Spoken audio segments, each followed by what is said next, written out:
নিউজিল্যান্ডের বিপক্ষে one day series জিততে এবার এক তরুণ ক্রিকেটারকে ট্রাম্প কার্ড হিসেবে ব্যবহার করার ঘোষণা দিলেন tiger head coach Phil Simmons, যাকে নিয়ে ভীতিতে আছে আবার প্রতিপক্ষ।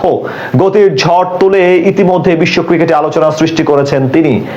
তার কাছে এই ধরাশায়ী হতে পারে সফরকারীরা নিউজিল্যান্ডের বিপক্ষে সিরিজে। তবে কোন ক্রিকেটারকে ট্রাম্প কার্ড হিসেবে ব্যবহার করবে বাংলাদেশ, সেই সব নিয়ে বিস্তারিত এই রিপোর্টে।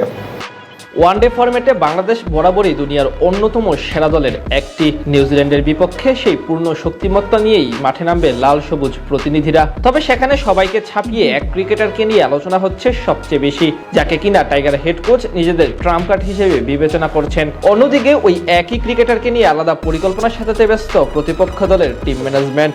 দিন যত গড়াচ্ছে বাংলাদেশ দলের তরুণ ক্রিকেটাররা তত বেশি সমৃদ্ধ হচ্ছে।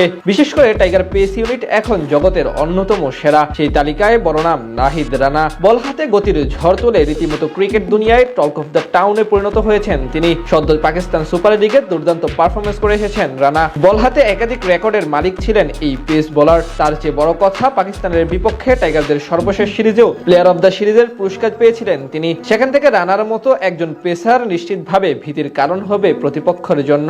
পাকিস্তানের বিপক্ষে প্রথম ওয়ানডেতেই ক্যারিয়ার সেরা স্পেল উপহার দেন এই ফাস্ট বোলার। মাত্র 24 রান খরচায় শিকার করেন 5 উইকেট। এরপর 2 ম্যাচে নেন আরো 3 উইকেট। সবচেয়ে বড় কথা, গতি, লাইন লেন্থ এবং কন্ট্রোলে তিনি বিশ্বের অন্যতম সেরা পেসার হয়ে উঠছেন। সেখান থেকেই মূলত তাকে ট্রাম্প কার্ড হিসেবে বিবেচনা করছেন বাংলাদেশের হেড কোচ।